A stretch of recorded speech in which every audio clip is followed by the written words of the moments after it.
ఇన్ని బ్యానర్లా? 12 మంది నిర్మాతలు, తెలుగులో ఫస్ట్ క్రౌడ్ ఫండెడ్ సినిమా ఇది. ఇంతకీ ఇదేం సినిమా? అడ్వర్టైజ్మెంట్ చూస్తావుగా, నీకే తెలుస్తుంది. సార్, నిశ్చితార్థానికే ఇంత పెద్ద సెట్ వేస్తే మరి ఇంక పెళ్లికి ఎంత పెద్ద సెట్ వేస్తారో. పింక్ పగిడి వాళ్ళకి కాంట్రాక్ట్ ఇచ్చారు, ఏర్పాట్లన్నీ వాళ్ళే చేశారు.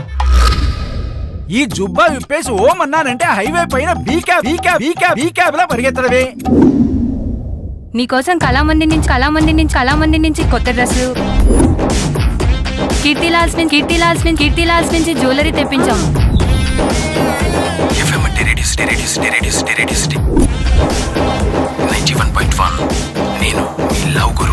ఇది సినిమా అడ్వర్టైజ్మెంట్ సినిమానా? ఇంతమంది ఉన్నారేంటి బ్రాండ్ పార్ట్నర్లు? దీన్నే ఇన్ ఫిలిం బ్రాండింగ్ అంటారు. చూడండి ఎంతమంది పార్ట్నర్లు ఉన్నారు. ఓహో, ఇంతమంది ఉన్నారా? మరైతే ఇప్పుడేంటి? సినిమాలో బ్రాండింగ్ అయిపోయింది, ఇప్పుడు రిలీజ్ కి రెడీ కదా, ప్రమోషనల్ పార్ట్నర్స్ కావాలంట.